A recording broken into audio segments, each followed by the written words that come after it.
আমরা নিরপেক্ষ নই, আমরা মুক্তিযুদ্ধের পক্ষে। শুধু দর্শক শ্রোতা, দৃষ্টিকোণ একাত্তরের পক্ষ থেকে আপনাদের স্বাগত জানাই। আহ, অনেক জল্পনা কল্পনায় ভরপুর মোদি ইউনূসের বৈঠক। আম, ইউএস গভর্নমেন্ট, বর্তমান সরকার, ট্রাম্প এবং আম, আমাদের প্রধান উপদেষ্টা ডক্টর ইউনূসের সাথে সম্পর্ক এবং আমাদের দেশের মানবাধিকারের যে করুণ পরিণত অবস্থা, সেগুলো সার্বিক বিষয় নিয়ে আমরা আজকে আলোচনা করব। আমাদের সাথে আলোচনায় যুক্ত হয়েছেন সাংবাদিক, দা ভয়েসের এডিটর দস্তগীর জাহাঙ্গীর। তিনি ইউএস ব্যুরো চিফ এবং প্রেস এক্সপ্রেসের হোয়াইট হাউস করেসপন্ডেন্ট। দস্তগীর ভাই, আপনাকে দৃষ্টিকোণ একাত্তরের পক্ষ থেকে স্বাগত জানাই। আপনাকে অসংখ্য ধন্যবাদ, শায়লা আহমেদ। আমাকে আপনাদের এই অনুষ্ঠানে বা এই আলোচনায় আমন্ত্রণ জানানোর জন্য অসংখ্য ধন্যবাদ আবারও। আম, আর দস্তগীর ভাই, আপনি কেমন আছেন? আমার শ্রদ্ধেয় অগ্রজ সম, যাকে আমি গার্ডিয়ান হিসাবেও মানি, বেলাল বেগ, তিনি, তার কথায় আমি সবসময় বলি, খারাপ থাকার সময় কোথায়, কিন্তু আমরা খারাপ সময় কাটাচ্ছি। বুঝতে পেরেছি, আসলে আমরা সবাই বাংলাদেশি বাঙালি, আমরা সবাই ভীষণ একটা বাজে সময়ের মধ্যে দিয়ে যাচ্ছি। তা আমরা আলোচনা শুরু করি। আমি তো ভূমিকায় বললাম যে আমরা কি বিষয়গুলো নিয়ে আলোচনা করব। জি। প্রথমে আমি জানতে চাই, যেহেতু আপনি আম, আহ, মানে ইউএস ব্যুরো চিফ, সো অনেক কিছু হয়তো আপনি খুব ইন্টারনালি জানতে পারেন, দেখতে পারেন, বুঝতে পারেন। আপনার একটা ব্যাখ্যা আছে, সেই জন্য এটা দিয়ে আমি প্রথমে শুরু করি, ইউএস পার্টটা দিয়ে। জি। আওয়ামী লীগের সমর্থকদের একটা ধারণা ছিল, এবং হুম। মুক্তিযুদ্ধের পক্ষে সবকিছু মিলে, বিকজ আমরা তো সবাই আসলে একটা খুবই ভালনারেবল সময়ের মধ্যে দিয়ে যাচ্ছি। বিশেষ করে আওয়ামী লীগের ধারণা ছিল যে যেহেতু বাইডেন গভর্নমেন্টের সাথে ডক্টর ইউনূসের একটা অ্যালায়েন্স ছিল, রিলেশনশিপ ছিল, বিশেষ করে মিস্টার ক্লিন্টনের ফ্যামিলির সাথে, যখন একটা গভর্নমেন্ট চেঞ্জ হলো, তখন আওয়ামী লীগ মনে করেছিল যে এভরিথিং, মানে সবকিছু ঠিক হয়ে যাবে এবং আহ, তাড়াতাড়ি করে আবার পরিস্থিতি অনুকূলে চলে আসবে। কিন্তু জানুয়ারি চলে গেল, এটা এপ্রিলে পড়ে গেল, সেরকম লক্ষণীয় কিন্তু পরিবর্তন কিছু হয়েছে, হয়নি তা না, বাট ভেরি স্লো, মানে ওরকম পরিবর্তন হয়নি। এটার ব্যাখ্যাটা আপনি কি মনে করেন, এটা কিভাবে ব্যাখ্যা করবেন আপনি? আবারও ধন্যবাদ জানিয়ে, আসলে এই যে কথাটা তুললেন, এটার সাথে আমি একমত নই, আবার দ্বিমত পোষণ করছি না। এর কারণ রয়েছে।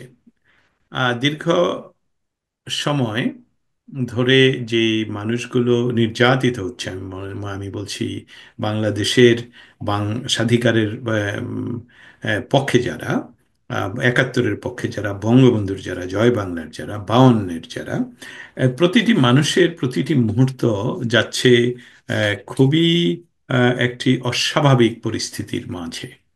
অতএব বাংলাদেশের একটি বিরাট গোষ্ঠী জনগণ, যদি এটাকে বলা হয় 33% অথবা 30%ও ধরেন, 18 কোটির, এটা বিরাট সংখ্যক একটা মানুষ, তাদের বাড়িতে তারা থাকতে পারছে না।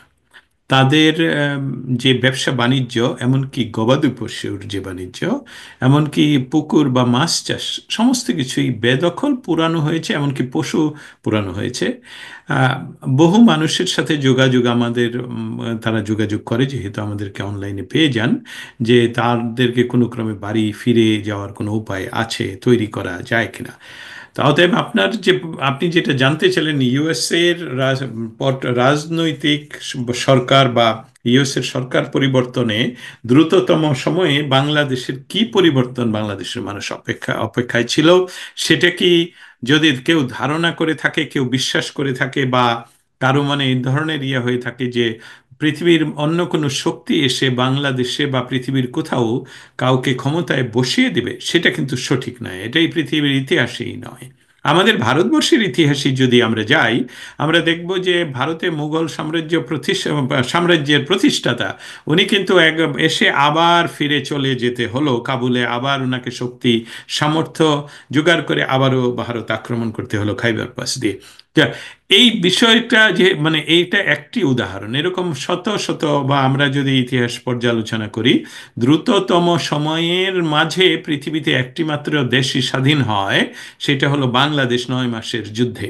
তাহলে 25শে মার্চ থেকে 16ই ডিসেম্বর, এই দিন, এই 9 মাসে যদি প্রতিটি ক্ষণ তারা ব্যবহার না করে থাকেন, আমি প্রতিটি মিনিট বলছি না, প্রতিটি সেকেন্ড বলছি না, প্রতিটি ক্ষণ বাংলাদেশের স্বাধিকারের জন্যে যদি সেই গার্নিশ, সেই নেতৃত্ব যদি ব্যবহার করে না থাকেন, তাহলে তো এই 9 মাসের বিজয় আসতো না। যেহেতু এই 9 মাসে প্রতিটি ব্যক্তি যারা যুক্ত ছিলেন নেতৃত্বে, প্রতিটি বাঙালি যারা যুক্ত ছিলেন মানসিকভাবে বাংলাদেশের স্বাধীনতার পক্ষে, এবং আমি তখন শিশু ছিলাম, আমি তাও বলছি, যারা মুক্তিযুদ্ধে অংশগ্রহণ করতে পেরেছিলেন তাদের সংখ্যা অতি নগণ্য। আমি বলছি সেই অর্থে যে আমি বলছি অস্ত্র নিয়ে যুদ্ধ করার কথা, কিন্তু সারা বাংলাদেশের বাঙালিরা একত্রিত হয়ে এই স্বাধিকার চেয়েছিলেন, যার জন্য স্বাধিকার চলে আসলো 9 মাসের ভিতরে। তা আপনার এই কথার উত্তরে যে না, প্রাক মানে এটা এটা কিভাবে বলবো, বাংলাদেশ আওয়ামী লীগ কি একমাত্র পার্টি যেটা বাংলাদেশের স্বাধীনতার উপর আক্রমণ হলে তারা প্রতিবাদ করে, 71-এর ওপর আক্রমণ হলে তারা প্রতিবাদ করে, বা এই বাংলাদেশের জাতীয় সঙ্গীত, ইউ নেম ইট, বাংলাদেশের যে কোনো কিছু বাংলাদেশের অস্তিত্বের উপর আঘাত আসলে একটা মাত্র পার্টি সে প্রতিবাদ করে। অতএব সেই পার্টির যদি তারা মনে করে যে তাদেরকে দ্রুততম সময়ে তাদের আবার কেউ ক্ষমতায় বসিয়ে দিবে, সেই চিন্তার চেয়ে সবচেয়ে আমি যেটা বলছিলাম যে এই পার্টি যে ওনারা যখন মানে বাংলাদেশ আওয়ামী লীগ আসলেই আসলেই বলতে পারে, এটা আমার একটা ধারণা, আসলেই বলতে পারে যে বাংলাদেশের স্বাধিকার আন্দোলনের আসলেই তারা নেতৃত্ব দিয়েছেন, এবং এটা দাবিও করতে পারেন, কারণ ওনাদেরই ব্যথাটা সবচেয়ে হয় সেখানে। বাংলাদেশ আওয়ামী লীগকে বাংলাদেশের জনগণ সবচেয়ে খারাপ মুহূর্তগুলোতে ভোট দিয়ে নির্বাচিত করেছেন। 1970, 1996, 2008, ওই সময়গুলোতে আওয়ামী লীগ সরকারে ছিলেন না, না থাকাতেও জনগণ ভোট দিয়ে তাদেরকে নির্বাচিত করেছেন। আওয়ামী লীগের এই দুঃসময়ে বাংলাদেশের এই দুঃসময়ে যে বিষয়টা ঘটলো, সেটা ঘটলো কি, বাইডেন প্রশাসন হঠাৎ করে সরে যেতে হলো, যে মানুষ বা পৃথিবীব্যাপী সবাই ধারণা করেছিল যে ট্রাম্প ক্ষমতায় আসবে না, কিন্তু ট্রাম্প ক্ষমতায় তো আসলেনই, এবং ট্রাম্প প্রশাসনের বহু মানুষ বহু ব্যক্তিবর্গ রয়েছেন যারা পার্সোনালি ডক্টর ইউনূসকে পছন্দ করেন না, ইনক্লুডিং ডোনাল্ড ট্রাম্প। কারণ প্রথমত, ডোনাল্ড ট্রাম্প নিজের প্রতিপক্ষ যারা ডেমোক্রেট, এবং ডেমোক্রেটদের যারা ইনফ্লুয়েন্সিয়াল, সেই ইনফ্লুয়েন্সিয়াল একটা পরিবার হলো ক্লিন্টন।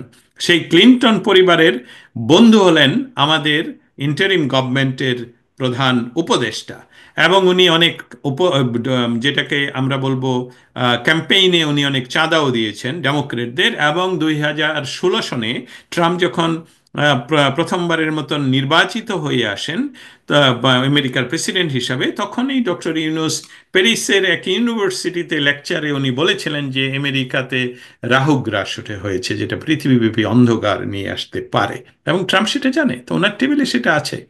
কিন্তু বিষয়টা হলো যে আমি যদি এটার সার সংক্ষেপে এটা শেষ করি মোটা দাগে, এখানে ফসল পাকা, কৃষক কোথায়?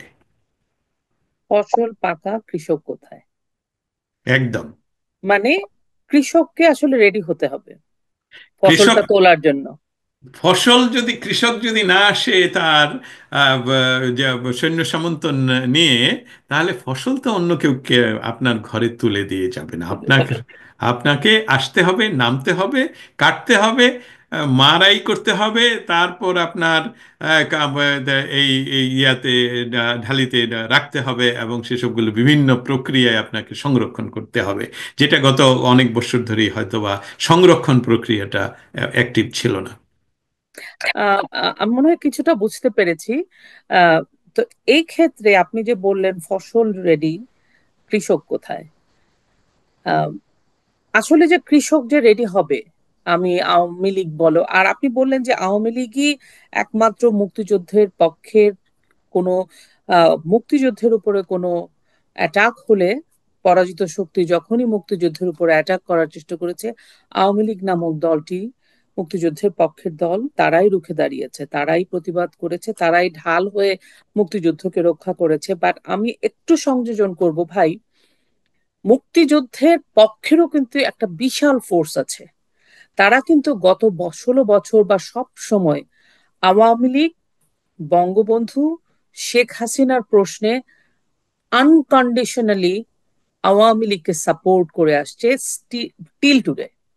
এবং সেই কারণে আজকেও একজন মুক্তিযোদ্ধাকে মেরে তার বাড়ি থেকে বের করে দেওয়া হয়েছে, তার বাড়ি দখল হয়ে গেছে, বিকজ সে মুক্তিযোদ্ধা। এবং সে মানে তারা ধরেই নাই মুক্তিযোদ্ধা মানে, মুক্তিযুদ্ধ মানে আওয়ামী লীগ।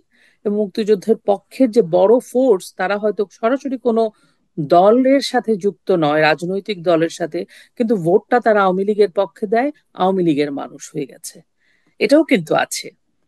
তো আর কৃষক যে নেই, কারণ কেউ তো নামতে পারছে না। আপনি জানেন, আপনার সাথে মানবাধিকার বিষয়টা নিয়ে আমি কথা বলবো, যে কিরকম অবস্থা, একটা মানুষ যে নামবে, একটা গ্রুপ যে নামবে রাস্তায়, এরকম তো আসলে 54 বছরে আমরা কখনো উইটনেস করি নাই। আমি ওই প্রসঙ্গটাতে আসবো, তার আগে আমি আরেকটা প্রসঙ্গে যেতে চাই। আপনি যেহেতু আপনাকে পেয়েছে, এই সুযোগটা কাজে লাগাতে চাই। সম্প্রতি আমেরিকার একজন উচ্চ পদস্থ সামরিক কর্মকর্তা বাংলাদেশ ভিজিট করেছেন, এবং আমরা শুনেছি উনি ভেরি হাই অফিসিয়াল, মানে অনেক উঁচু র্যাঙ্কের একজন মানুষ। আপনি কি জানেন ওনার মানে উদ্দেশ্যটা কি ছিল? উনি কেন গেছেন? আর্মি হঠাৎ করে চুপ হয়ে গেল। মানে আর্মির উপরেও তো এর মাঝখানে ওই যে সমন্বয়ক একজন অনেক কিছু বললেন, তারপরে একটা ব্যারিস্টার সরাসরি অনেক কথা বললেন আর্মিকে, যেটা আসলে উনি বলতে পারেন না, এটা দেশদ্রোহিতার শামিল। তারপরে আর্মি সেভাবে কোনো পদক্ষেপ নেননি। সেই সময়টাতে উনি গেলেন। আপনি জানেন এটা? আপনি কি আমাদের দর্শকদের জন্য বলবেন, একটু শ্রোতাদের জন্য? Thank you so much. আচ্ছা, আমি আমার আমি প্রথমেই বলে রাখি যে আমার যে বিষয়গুলো নিয়ে আমি প্রতিদিন কাজ করি সেটা হলো diplomacy, politics and policy in in G. The Pacific, এবং এতে যুক্তরাষ্ট্রের ইনফ্লুয়েন্স এবং যুক্তরাষ্ট্র কি চায়। তারপরেও যেহেতু কথাটা আসছে, আমি একটু ফিরে যাই আপনার ওই সংযোজনে। আহ, আমি আমি আমার কথাটা উদাহরণ দিয়ে বলি। আমি যখন কোনো কাজ করছি স্টেট ডিপার্টমেন্টে, হোয়াইট হাউসে, পেন্টাগনে, ইউনাইটেড নেশনসে, জি। আমি কিন্তু বাংলাদেশের মানুষের পক্ষে কথা বলছি। আমি জি। বাংলাদেশের চারটি স্তম্ভের পক্ষে কথা বলছি। জি। ধর্ম নিরপেক্ষ বাংলাদেশের পক্ষে কথা বলছি। জি। কিন্তু আমাকেও ট্যাগ লাগানো হয় আমি আওয়ামী দালাল। আওয়ামী লীগ, হ্যাঁ। বিষয়টাতে আমি এখানে আবারও পরিষ্কার করে আপনার এটা সংযোজনটা যে খুবই প্রযোজ্য সেটা বলছি, যে এই কাজগুলো, এই যে মুক্তিযোদ্ধার কথা উদাহরণ দিলেন, আমি আমার উদাহরণ দিলাম, এই কাজগুলোর এখন যে ফসল তোলে যেই রাজনৈতিক শক্তি, সেটা হলো আওয়ামী লীগ। অন্য কেউ যদি এটা তোলে, আমার আর আপনার তো প্রতিবাদ করার কিছু নেই।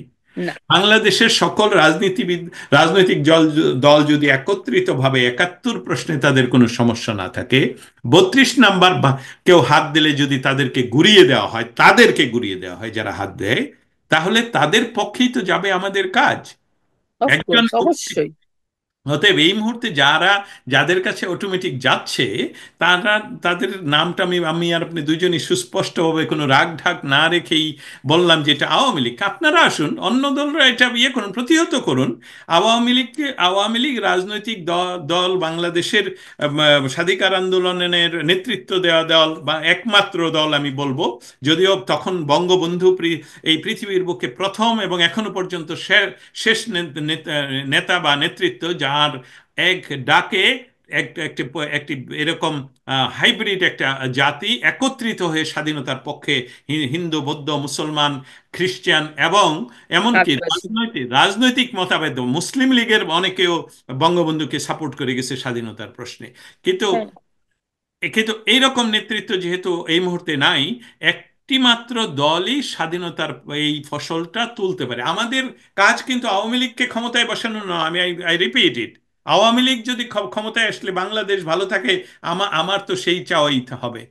এখন অন্যান্য রাজনৈতিক দলরা যদি কাজ করে বাংলাদেশকে ভালো রাখে, ডক্টর ইউনূস, আমি আমি অপ্রাসঙ্গিক হলেও প্রাসঙ্গিক, ডক্টর ইউনূস ক্ষমতায় নেওয়ার সাথে সাথে আমার ফ্রেন্ড যারা, আমার কলিগ ইউরোপিয়ান ইউনিয়নে আছেন, এখানে আছেন, স্টেট ডিপার্টমেন্টে আছেন, তারা বলেন, ও doctor Yunus, he is good person,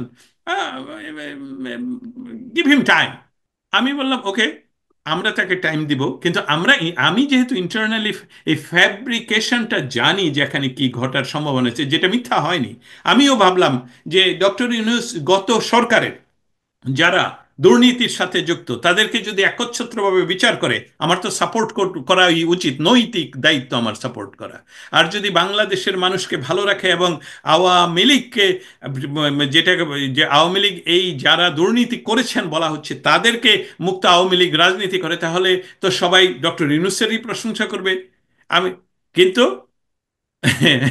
আমরা কি দেখলাম, ইউনূস প্রতিদিনই এসে সেভেন সিস্টার বলেন, অমুক বলেন, তমুক বলেন, যেসবগুলো আসলে সেসব প্রসঙ্গে যাব যে আগে এক সময় শুনতাম গত 16 বছর আওয়ামী লীগ মুক্তিযুদ্ধটাকে ছিনতাই করে নিয়ে গেছে, আওয়ামী লীগের এটা ছিনতাই করে নিয়ে গেছে, আমরা মুক্তিযুদ্ধ ব্যবহার করতে পারি না। তো দর্শকদের বলতে চাই, এখন তো এটা গত 9 মাসে খুবই একটা সুযোগ ছিল, আওয়ামী লীগ নেই, মুক্তিযুদ্ধটাকে ওন করা। কোনো একটা রাজনৈতিক দল কিন্তু ওন করেন নাই, না, তারা কিন্তু কেউ এটাকে প্রোটেক্ট করেন নাই। আমাদের না, সংবিধান, না, আমাদের 32 নাম্বার, আমাদের না, মুক্তিযুদ্ধ, আমাদের না, মুক্তিযোদ্ধা, না, কাউকে না। মুক্তিযোদ্ধারা না, গলার মালা, জুতার গলায় মালায় পড়ে। জি, তো জি। এগুলো তো একদম স্পষ্ট হয়ে গেছে, ডক্টর ইউনূস পরাজিত শক্তিকে রিপ্রেজেন্ট করেন। ডক্টর ইউনূস পরাজিত শক্তিকে রিপ্রেজেন্ট করে প্রমাণ করেছেন যে 71 সনের স্বাধীনতা সংগ্রামে যে ওনার কোনো অংশগ্রহণ নেই। উনি আমেরিকাতে পড়াশোনাকালীন সময়ে ওই 71-এ এইরকম একটা সুযোগ সৃষ্টির উনি পায়তারা করেছিলেন, যে কিভাবে গিয়ে পরবাসী সরকার উনি নিজে গঠন করে ওর প্রধান হয়ে বসতে পারেন। এবং আমি ওনার শিশুকালের একটি গল্প শুনে তো হতবাক হয়ে গেলাম। উনি একটি শিশু ম্যাগাজিন উনি যাতে ফ্রি পান, যে ফার্স্ট হয়েছে তার হুম। ঠিকানা উনি চিঠি লেখেন যে ম্যাগাজিনের এডিটরকে, যে আমি অমুক এবং আমি ফার্স্ট হয়েছি এবং আমাকে এটা পাঠান, আমি আগে ওই ঠিকানায় ছিলাম, এখন এই ঠিকানায় থাকি, এটা তার বাপের ঠিকানা। যে এই যে একদম শিশুকালে, শিশুকালে আমরা বহু কিছু করেছি, কিন্তু আমার যেটা মনে পড়ে আমাদের সেই কাল, ওনার ওনার যে কাল, সেখানে এই ধরনের কাজের কথা আমরা কখনো চিন্তাই করতে, শুধুই তো ইটস ভালো কাইন্ড কাজ। Of criminal mind. আমি শব্দটা বলতেও ভয় পাচ্ছিলাম যে এই ধরনের ক্রিমিনাল মাইন্ড যে হবে। তা এইটা এটা তো সেই ছোটকাল থেকে সে বহন করে। আর সাথে সাথে আরেকটা বিষয়, যে ওনার পারিবারিক ঐতিহ্যই হলো লগ্নি ব্যবসা। ওনার পারিবারিকভাবে ওনারা লগ্নি ব্যবসায়ী, এবং আমি ওনার প্রতিবেশীর ইন্টারভিউ নিয়েছি, যেটা ভবিষ্যতে অবশ্যই কাজে লাগাবো।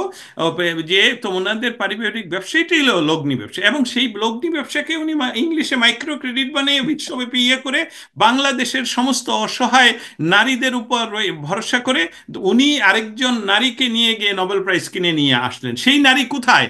ডক্টর ইউনূস। Hello, hello. সেই নারী, আপনার সাথে যে নারী ছিলেন সেই নারী কোথায়? আমরা তো দেখতে চাই ওনার অবস্থানটা কোথায়। কিন্তু আপনাকে সেটাই বলছিলাম যে ইয়েস, ওনার এই এই 7 মাসে উনি প্রমাণ করেছেন যে এই এই বাংলাদেশের পক্ষের মানুষ উনি নন। উনি অবশ্যই বাংলাদেশের পরাজিত শক্তির ইমাম হয়ে কাজ করতে চান, সরাসরি বলছি, ইমাম হয়ে কাজ করতে চান।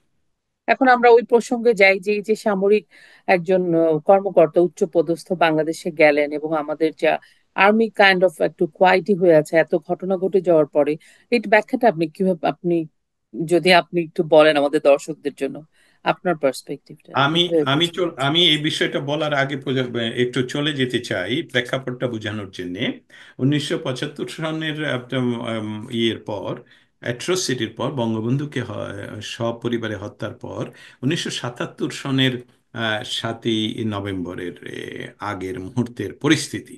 হুম হুম দেখুন, 75 অগস্ট, নভেম্বর 77, 2 ইয়ার্স প্লাস। হুম হুম আমরা কিন্তু সেই 2 ইয়ার্স প্লাসের ভেতরে রয়ে গেছি, সেই সময়ের ভেতরে রয়ে গেছি। তখনকার বাংলাদেশের আর্মির ভেতরে যে ক্ষমতার প্রতিদ্বন্দ্বিতা ছিল, জি। সেক্টর কমান্ডার্স দিস দ্যাট, এই এত 53 বছর পর বা 50 বছর পর বা আর আর 48 বছর পর এখন কিন্তু ওই ধরনের সেগমেন্টলি নেই। তাদের কমান্ড অনেকটাই নেতৃত্ব তাদের রয়েছে, কিন্তু এখানে সুস্পষ্ট বিভাগ রয়ে গেছে বাংলাদেশ আর্মির ভিতরে। একটি হলো একটা বড় সংখ্যক রয়ে গেছে যারা 71-এর পক্ষে, বাংলাদেশের পক্ষে, বাংলাদেশের স্বাধীনতার পক্ষে। কিন্তু এই এই নাম্বারটা বলতে আমার খুব ঘৃণা হয়, কারণ এটা বাংলাদেশকে যারা বেদখল করেছে তারা এই এই এটাকে খুব ব্যবহার করে, সেটা হলো গত 15 বছর, গত 15 বছর। কিন্তু আমি এখন ব্যবহার করছি অন্য একটা আপনার এটার উত্তর দেওয়ার জন্য, যে জি। গত 15 বছরের বাংলাদেশে একটা সুযোগ সৃষ্টি তারাই করে, তারা অনুপ্রবেশ ঘটায় বাংলাদেশ আওয়ামী লীগ যে ক্ষমতায় ছিল, এবং সেখানে বসে তারা কিন্তু এই বাংলাদেশ আর্মির ভিতরেও বিরাট সংখ্যক তাদের অনুগামী অনুপ্রবেশ ঘটায়।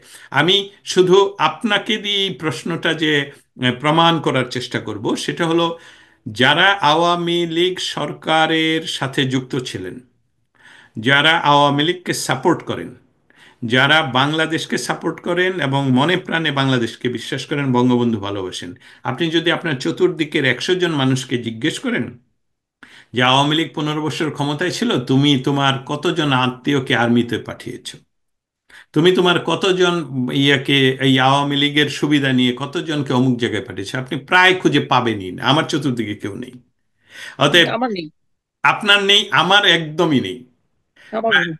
অতএব এই এই যে যদি যেটা পরিকল্পিতভাবে যদি কিছু না করা হয়, পরিকল্পনাটা হলো বাংলাদেশকে রক্ষা করার পরিকল্পনা করে, এই জন্যে তারা এটা হয়ে আর্মির ভিতরে আরেকটা বিরাট সংখ্যক, বিরাট একটা পোর্শন আছে, যেটা যারা আসলে ইসলামকে, এবং আমি বলি খেলাফতের যে শব্দ আসে, কখনোই কোনো একটা বিরাট শক্তি আপনার পিছনে যদি না দাঁড়ায়, আপনি শক্তি, সততা একটা বিরাট শক্তি, সৎ মানুষ অনেক শক্তিশালী হয়।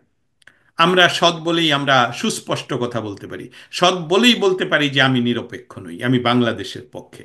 হ্যাঁ, অতএব সেখানে কিছু মানুষ, মানে বিরাট একটা দল, আর্মির বা আপনি মিলিটারি বলেন বা অন্যান্য প্রশাসন, পুলিশ সহ রয়ে গেছে। এখানে একটা প্রশ্ন আমার জাস্ট খুবই আগ্রহ নিয়ে হচ্ছে তাই বলছি। আপনি যেটা বলেন গত 15 বছর রিক্রুটমেন্ট হয় নাই, সবই ঠিক আছে, কিন্তু আর রিক্রুটমেন্ট হয়েছে, কিন্তু আমরা আমরা আমাদের পক্ষের না, কিন্তু আপনি দেখেন 2001, মানে আপনি যে আর্মি অফিসারও তো একটা র্যাঙ্ক হয়ে হয়ে হয়ে হয়ে তারা যায়, কিন্তু আপনি যদি 2001 থেকে আহ কত 2006, রাইট, পর্যন্ত, 2 3 4 5 6, হ্যাঁ, তো যখন নাকি খালেদা জিয়ার সরকার ছিল, তার আগের খালেদা জিয়ার সরকার ছিল, তো ওই সময়গুলার রিক্রুটমেন্ট ওরাই তো মোস্টলি মেজরিটি, এবং তাদের তো একটা ইনফ্লুয়েন্স ছিল কিন্তু এই পরিবারটার, যে তারা আর্মি ইনফ্লুয়েন্সড বাই আর্মি। তো ওদের তো অনেক রিক্রুটমেন্ট হয়েছে এবং তারা কিন্তু আস্তে আস্তে এই পজিশন গুলোতে ধীরে ধীরে প্রমোটেড হয়ে হয়ে আসছে। আমরা কিন্তু ওই জিনিসগুলোকে একদম 15 বছর 15 বছর আমরা রিক্রুটমেন্ট নিয়ে ভাবি। একটা আপ- লোককে, ক্যাপ্টেনকে 15 বছর রিক্রুট আগে 15 বছর আগেও যদি শুরু করা হয়, তারপরে সে প্রমোটেড হয়ে কত দূর উঠবে। কিন্তু একটা কর্নেল, একটা বড় বড় উচ্চ পদস্থ, তারা তো আসলে ওই ঘরানারই হওয়ার কথা না বেশিরভাগ। উদাহরণ ছোট থেকে দিলে, বড় যেভাবে দিচ্ছেন বড় করলেই, আপনার যেহেতু গত 15 বছরে আপনার কোনো আত্মীয়কে, আপনার কোনো নিফিউ অথবা কাউকে আর্মিতে পাঠাননি, তার অর্থ পাঠায় হলো যে আমিও পাঠাইনি। এটাকে একটু এক্সপান্ড করে আপনি যদি এটা বাংলাদেশব্যাপী ছড়িয়ে দেন, চিত্রটা একই, একই। একদম একই। কিন্তু আওয়ামী লীগের উপর ওই যেরকম হেলমেট বাহিনী, অমুক বাহিনী, ছাত্রলীগের ভিতরে অনুপ্রবেশ, আওয়ামী লীগের সেন্ট্রাল কমিটিতে অনুপ্রবেশ, সমস্ত জায়গায়, অতএব তারা একটা দীর্ঘমেয়াদী পরিকল্পনার ভিতর দিয়ে এই জায়গাটাতে আসছে। এখন American general, American general. American general, আমরা আসলে যে বিষয়টা অনুমান নির্ভর কথা বলা আসলে ঠিক হবে না, যেহেতু পেন্টাগনের কাছে এখনো প্রশ্নটার উত্তর আমি পাইনি। জি। তবে শুধু এত আপনার প্রশ্নের উত্তরে আমি বলে যেতে চাই যে বাংলাদেশের আর্মির একটা বিশেষ সমস্যা তৈরি হয়েছে। এই সমস্যাটা হলো যে তাদেরকে ব্ল্যাকমেল করার খুব একটা সহজ উপায় হয়ে গেছে। সেটা কি? তারা তার ওনারা শপথ নিয়েছেন 18 কোটি মানুষকে বহিঃশত্রুর আক্রমণ থেকে রক্ষা করবেন, কিন্তু ওনারা আসলে কেয়ার করছেন শান্তি রক্ষা করার জন্যে জাতিসংঘের মাধ্যমে ওনার চাকরি বজায় রাখতে। চাকরি বজায় ভলকার তুর্ক এই বিষয়ে সরাসরি একদম, ও আমি আমি যেরকম ওপেন কথা বলছি, উনি ওই পোস্টে বসে, আমি একজন সাংবাদিক, আমার কথাই বলতে হবে স্পষ্ট এবং সুস্পষ্ট, কিন্তু উনি বাংলাদেশ আর্মিকে সম্পূর্ণ আন্তর্জাতিক রীতি নীতি আইন লঙ্ঘন করে ফোন করেছেন, উনি নিজে বলেছেন। অতএব বাংলাদেশ আর্মির যদি, আমি শব্দটা কি বলবো, গার্ডস, এটা চেয়ে অন্যভাবে বলি, যে বাংলাদেশ আর্মি যদি এই এই ব্ল্যাকমেইলিংটা অস্বীকার করতেন, যে আমরা বাংলাদেশের ক্ষমতাসীন ইয়ে নয়, বাংলাদেশে একটি নির্বাচিত সরকার রয়েছে, বাংলাদেশের মানুষকে শান্তি রক্ষার জন্য আমরা কাজ করব যেমন অন্য দেশে গিয়ে আমরা শান্তি রক্ষা করি। অতএব হ্যালো মিস্টার ভলকার তুর্ক, আমাদের, আপনার ভাষা যেহেতু অস্ট্রিয়ান, যেটা জার্মান অপভ্রংশ, আপনার আমাদের ইন্টারপ্রেট করার মতন লোককে নিয়ে একটি এবং উনি বলুক আপনার ভাষায় যে এটা আমরা পারবো না, আমরা আমরা আমরা আমাদের দেশের মানুষের বিরুদ্ধে যেতে পারবো না, কারণ দেশ, হ্যাঁ, একটি রাজনৈতিক দলকে ক্ষমতাচ্যুত করতে আরেকটা রাজনৈতিক দল তো প্রতিযোগিতা করবেই, এটাই স্বাভাবিক, কিন্তু সেটা তো ম্যানিফেস্টো থাকতে হবে, সেটার ডিক্লারেশন থাকতে হবে, সেটা তো মিসলিডিং করা যাবে না। সেটা যে বাংলাদেশে কোনো কোটা ছিল না, আমি বহু বললাম যে আমার বন্ধুরা, তোমরা যারা লাল বাহিনী হয়ে যাচ্ছ, আপনাদের যে আপনারা জেনে জেনে শুনে গিয়ে ইয়া মিথ্যা বলছেন যে ইয়া কোটা কোটা নাই, কোটার কোটা কোনো আন্দোলন না, এটা যাবে। হ্যাঁ, শেখ হাসিনা, শেখ হাসিনার বিরুদ্ধে আন্দোলন করবেন, আমি শেখ হাসিনার যদি পক্ষে আন্দোলন করি, আপনারা বিপক্ষে করবেন, কিন্তু আমি তো রাজনীতিবিদ না। আপনারা করবেন শেখ হাসিনাকে রাজনৈতিকভাবে পরাজিত করতে, তাহলে আশ্রয় নিচ্ছেন ইয়ের কেন, ফ্রডের আশ্রয় নিচ্ছেন কেন? এবং আমাদের সে এই কোমলমতি ছাত্রদেরকে উপর বন্দুক রাখছেন কেন? এবং তাই কিন্তু ঘটলো। অতএব এই আর্মি যে একটা বিপদে রয়েছেন, সেটারই সুযোগ পৃথিবীর সকলেই নিবে। আমি একটা উদাহরণ দেব, আমি মনে করছি যে উদাহরণটা আসলে সুন্দর নয়, কিন্তু এই মুহূর্তে মনে পড়ছে না। আহ, আমি আপনার কাছে ক্ষমা চেয়ে ওই উদাহরণটা দেব। বাংলাদেশে যদি কোনো পরিবারে সুন্দরী মেয়ে থাকে, তাহলে সকলেই ডিস্টার্ব করতে চায় চতুর্দিক থেকে। এখন বাংলাদেশ আর্মির হয়েছে এই অবস্থা, তারা বাংলাদেশে বসে বাংলাদেশের 53 ইয়ার্স এর ইতিহাসে প্রতিরক্ষা, বাংলাদেশকে বহিঃশত্রুর কোনো আক্রমণ থেকে রক্ষা করেননি, কারণ আমরা কারোর সাথে যুদ্ধ করতেও যাইনি, কেউ আমাদের সাথে যুদ্ধ করতে দয়া পরবশ হয়ে আসেননি। কিন্তু ওনারা যেটা করেছেন, প্রেসিডেন্ট হত্যা করেছেন, প্রেসিডেন্টকে ক্ষমতায় বসিয়েছেন, আবার হত্যা করেছেন, আবার নিজেদের মধ্যে হত্যা বিঘ্ন ঘটিয়েছেন। এছাড়া ওনারা অন্য কিছু করেননি। অতএব যে বিষয়টা ওনারা এই মুহূর্তে করলেন, সেটা হলো ভলকার তুর্কের কথায়, ভলকার তুর্ক উনি স্বীকার করেছেন এখানে আরো অনেক অনেক বড় বড় প্লেয়ার রয়েছে, সেই সকল প্লেয়াররা হয়তো বা আমার কথা শুনে চিন্তা করবে যে এর কোন দুঃসাহসী আমাদের কথাও বলতে চায়, কিন্তু আমাদের কথা বলা তো উচিত। এবং সেটারই একটা অংশ হিসাবে বাংলাদেশ আর্মির সাথে যেরকম পাকিস্তানি আর্মিরা কেন বাংলাদেশে, এটাও, আর পাকিস্তানি আর্মির ইন্টেলিজেন্ট কেন বাংলাদেশে, এবং প্যারাট্রুপার ট্রেনিং কেন চলছে সিলেটে বা চট্টগ্রাম হিল ট্রেক্সে, সেসবগুলো যেমন আমি জানি, এরকম বিভিন্ন সংস্থার আর্মিরা জানে। অতএব ইন্দো প্যাসিফিক জোনে আমেরিকান ইন্টারেস্ট কোনো ধরনের ব্যাঘাত ঘটবে, এটা কিন্তু আমেরিকার জন্য মাথা ব্যথা। এটার মাথা ব্যথার ইংলিশটা আমেরিকা যেটা বা বলে, সেটাকে বলে আওয়ার কনসার্ন। কনসার্ন। যখন তাদের কনসার্ন হয়, তখন তারা যায় জিরো টলারেন্সে। এবং জিরো টলারেন্স মানে president of Nicaragua, president of Panama, we remember everything, যে আমাদের জানতে হবে আমেরিকার যখন মাথা ব্যথা হয়, তখন আমেরিকা সেই মাথা ব্যথাতে সম্পূর্ণ জিরো টলারেন্স যায়। অতএব ডক্টর ইউনুস দৌড়ে গেলেন চায়না, চায়না গিয়ে, হ্যাঁ, নীতিগতভাবে ওয়ান চায়না পলিসি, কিন্তু আমেরিকাও বলে ওয়ান চায়না পলিসি, আমেরিকা বলে ওয়ান চায়না পলিসি, তাইওয়ান হলো মেইন চায়না। এবং আমাদের ইউনুস বলে চায়না আপনার যে ইয়াতে বেইজিং বা পেকিং, কোথায় যে কোনো জায়গায় হোক, উনি চাইনিজ প্রেসিডেন্টের সাথে যখন ওয়ান চায়না পলিসি ইয়ে করেন, সাপোর্ট করেন, এবং দ্বিপাক্ষিক ঘোষণায় যখন এটা আসে, আমেরিকার কিন্তু কনসার্ন হবে।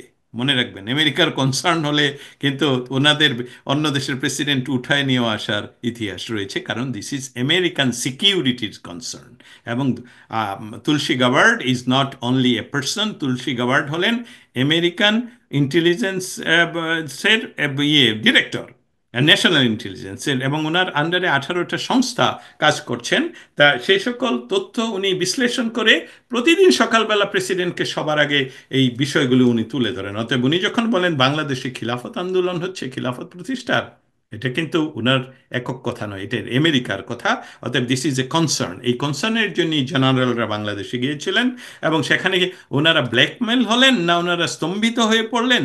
আসলে আমাদের বাংলাদেশের যেহেতু আপনারা নিজেদেরকে নিজেরাই বলেন দেশপ্রেমী সশস্ত্র বাহিনী, অতএব দেশপ্রেমের উদাহরণ গত 7 মাসে আমরা দেখতে পাইনি।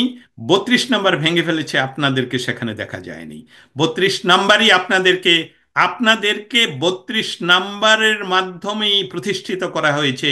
32 নাম্বার থেকেই এসেছিল স্বাধীনতার ঘোষণা, এবং সেই 32 নাম্বারেই বসবাস করতেন বাঙালি জাতির মহানায়ক। অনেক ধন্যবাদ দস্তগীর ভাই, আপনি এতটা সময় আমাদেরকে দিলেন। আমরা দৃষ্টিকোণ একাত্তরের পক্ষ থেকে কৃতজ্ঞতা জানাই। আমরা আশা করি খুব শীঘ্রই আপনার সাথে আরো আরো কথা হবে।